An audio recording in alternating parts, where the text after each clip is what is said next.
Hello and welcome to Express News. I'm Amrit Pal Singh. Let's take a look at the stories that we are tracking at this hour. The first phase of Army Commanders Conference begins today in New Delhi. During the next 3 days, the Chief of Army will hold discussions with all commanders. During the first phase, various aspects pertaining to the operational and administrative issues, including studies pertaining to logistics and human resources, will be discussed. The Army Commanders Conference, an apex-level biannual event which facilitates conceptual-level deliberations, culminating in important policy decisions.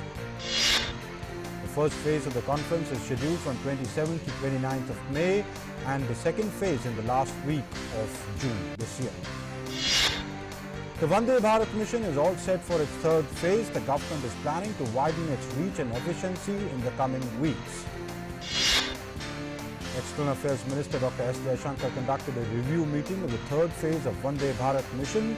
The focus of the meeting was to ramp up the scale of the mission and enhance its efficiency.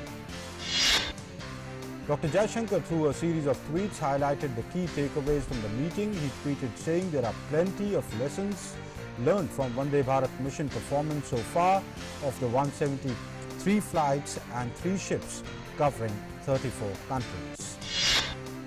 He further said that there will be further expansion of phase 2 of the Vande Bharat mission currently underway.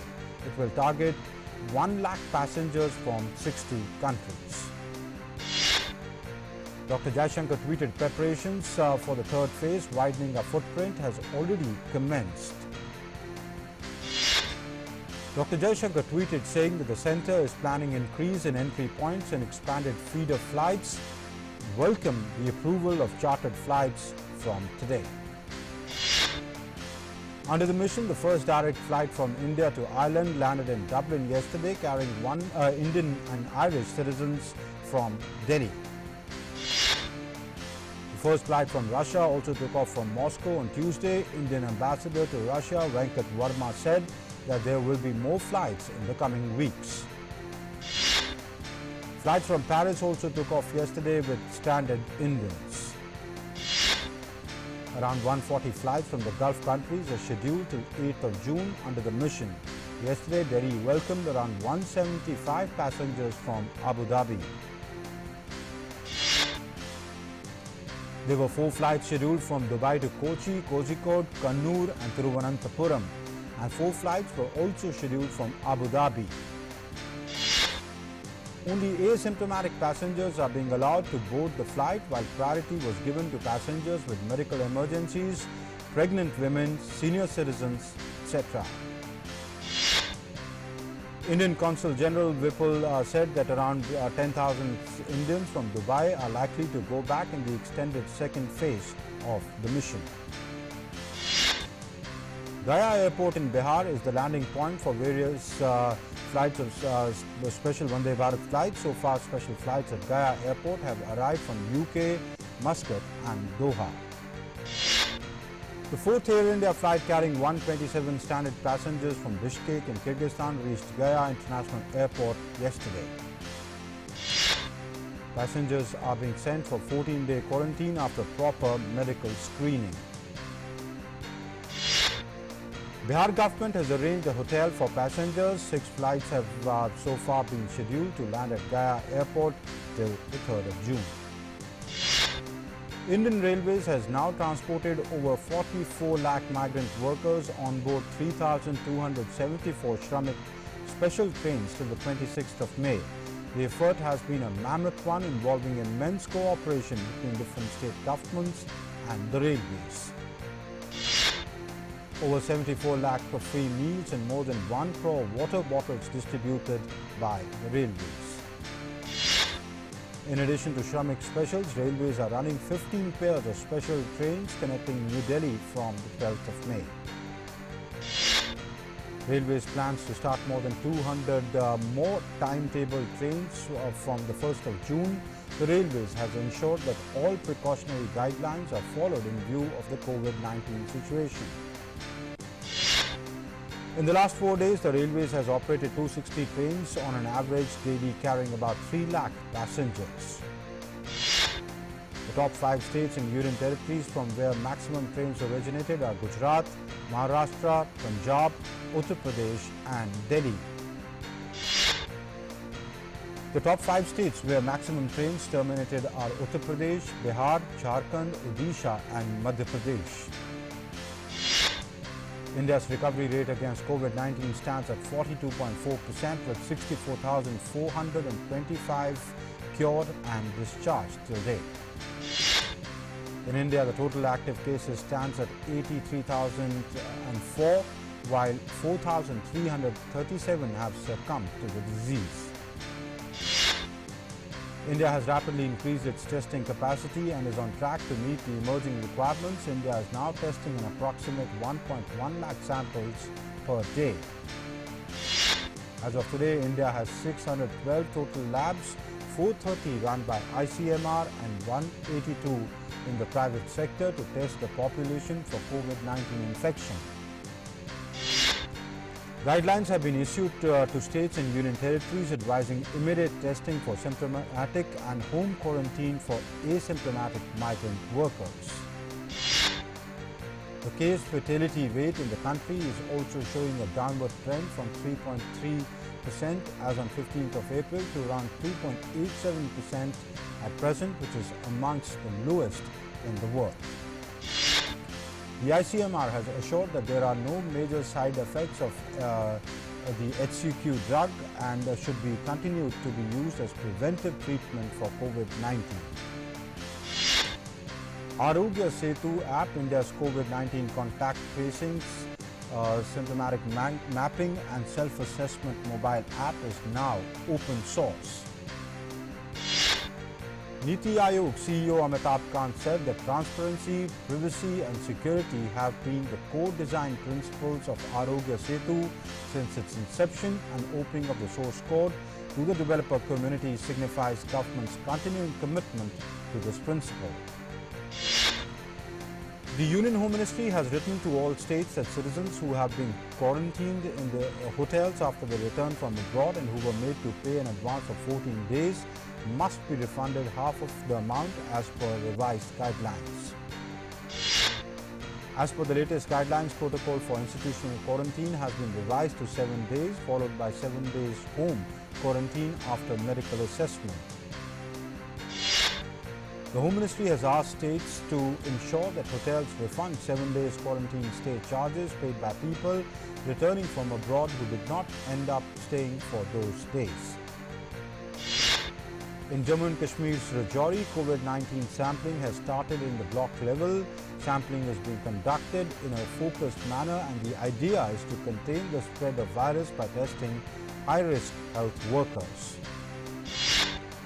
Apart from taking throat and nasal swabs, blood samples will also be collected during the random sampling process.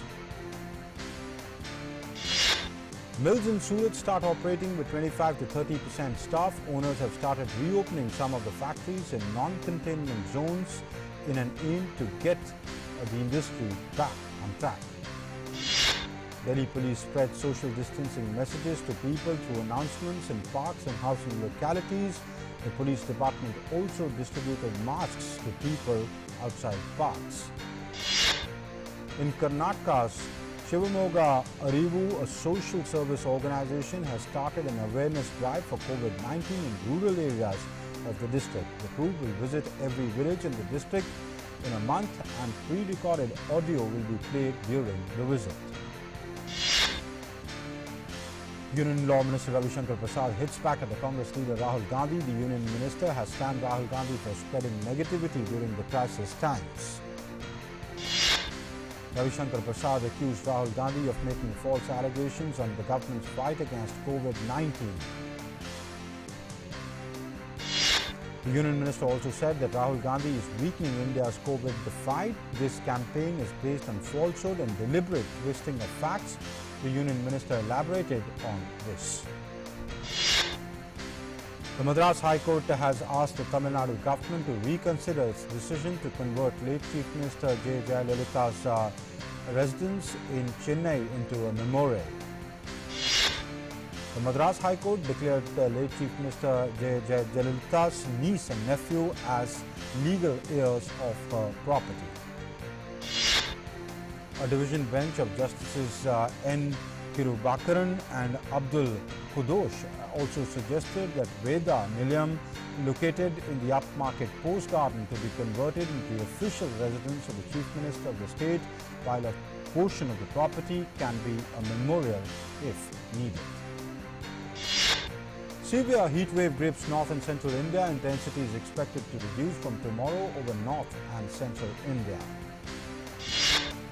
The Met Office has predicted rainfall in northwestern Himalayan region due to western disturbances from Friday onwards. Light to moderate rainfall is expected over the plains of North India as well. Kolkata gradually is limping back to normalcy after Cyclone Amphan. 5 columns of the Army and NDRF and disaster management teams sent by the Odisha government are working in cohesion with each other. Drinking water and electric connections have been restored in large swaths of the city. Director General of Fire Services in West Bengal, Jagmohan, has said that all main roads in the city are now cleared for traffic movement. The second in command of NDRF, Rajesh Negi, has said that they will be in the city for a few more days. US President Donald Trump renewed his desire for a full military withdrawal from Afghanistan, but added that he had not set a target date amid speculation that he might make ending America's longest war part of his re-election campaign. The coronavirus cases in the United States crossed the 1 lakh mark amid ongoing global scramble to contain the virus and find a vaccine. Currently, the death toll in the coronavirus cases across the United States is more than 98,000. Funeral homes in New York are chaotic. Brazil deaths by COVID-19 reached 24,512 on Tuesday, with 1,039 new deaths over the last 24 hours. The health ministry said the number of infections in Brazil rose to 391,222 with 16,324 new cases.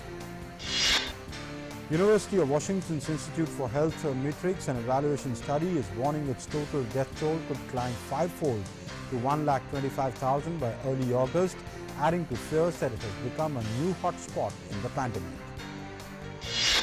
Businesses in Brazil bear the brunt of economic pain brought down by lockdowns. Normally packed streets of Brazil's business capital of Sao Paulo are empty, shops are shut, and the customary bustling activity has been grounded. In Russia, 174 people died of coronavirus in the past 24 hours on Tuesday. A record one-day amount pushed the nationwide death toll to 3,807. Officials reported 8,950 new cases on Tuesday, pushing its overall case tally to 3,62,342. Russian President Vladimir Putin has set June 24th for a grand Red Square military parade. He was forced to postpone over a coronavirus outbreak that is still triggering thousands of new infections. Putin cited experts as saying that Russia had passed the peak of the coronavirus epidemic and told Defense Minister to begin preparations to hold the parade in Moscow and other Russian cities on the 24th of June. People in Italy are stepping out of their homes and paddling into new normal. Pompeii, the ancient Roman city that was buried in an eruption of Mount Vesuvius in 79 AD and later unearthed, is ready to rise again from the catastrophe of the coronavirus pandemic. The ancient ruins of Pompeii are now open to visitors. And Pompeii is, as we said, now open to visitors. New streets have been opened as some never seen before houses, but there is no crowd.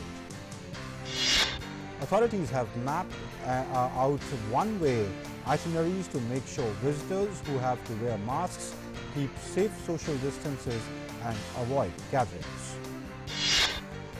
The first of the 5 Iranian tankers carrying fuel for gasoline-starved Venezuela entered the South American country's exclusive economic zone on Saturday, despite a U.S. official's warning that Washington was considering a response to the shipment. The tanker flotilla is carrying a total of 1.53 million barrels of gasoline and alkylate to Venezuela after the tanker named Fortune reached the country's waters. The defense minister pledged that the military would escort the tankers once they reached the Venezuela's exclusive economic zone due to what authorities described as threats from the United States.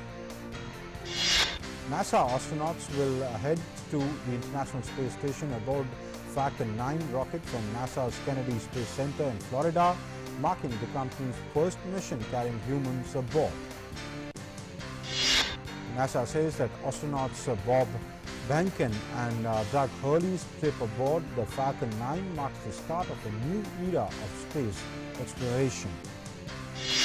The private rocket company's launch of its first crewed mission will put an end to the U.S. Space Agency's 9-year hiatus in the human space flight. The successful flight will mark a milestone in the quest to produce reusable spacecraft that can make space travel more affordable. Bethlehem's Church of Nativity, the traditional birthplace of Jesus, reopened to worshippers and tourists as Palestinian authorities ease the coronavirus restrictions in occupied West Bank. Amid lingering pandemic concerns, the church is capping access to 50 people at a time and requires that they be free of fever and wear protective masks. The director of the Wuhan National Biosafety Laboratory said that Wuhan Institute of Virology has always maintained close cooperation and shared exchanges with the US counterparts, helping heighten the level of infectious disease research and increasing the Institute's international reputation. Sri Lanka has lifted the daytime curfew for its two most populated districts, Gampaha and Colombo, leading to crowds forming at markets and transport hubs. Night curfew between 10 p.m. to 4 a.m. remains in all districts in the country as part of measures by the government to curb spread of the virus. Italy's Air Force acrobatic team, the Frecce Tricolori or tricolor arrows, put on an impressive display, bathing the northern cities of Milan and Turin with colors of the Italian flag. German consumer morale improved slightly heading into June after hitting its lowest level on record in the previous months. A survey suggests that Europe's largest economy is slowly recovering from the virus pandemic, but uncertainty remained high as consumers anticipated a severe recession. Brazilians scrambled to board the last US flights ahead of a travel ban. A handful of passengers were seen at Sao Paulo's Guarulhos International Airport preparing to board the United flight to Houston on Monday. Brazilians scrambled Monday to make last-minute arrangements to get to the United States ahead of the new restrictions on travel from Brazil. The U.S. government brought the restrictions forward by 2 days as the number of deaths from new coronavirus in South American nations surpassed the U.S. daily toll. And that's it in Express News. Thanks for watching. Namaskar.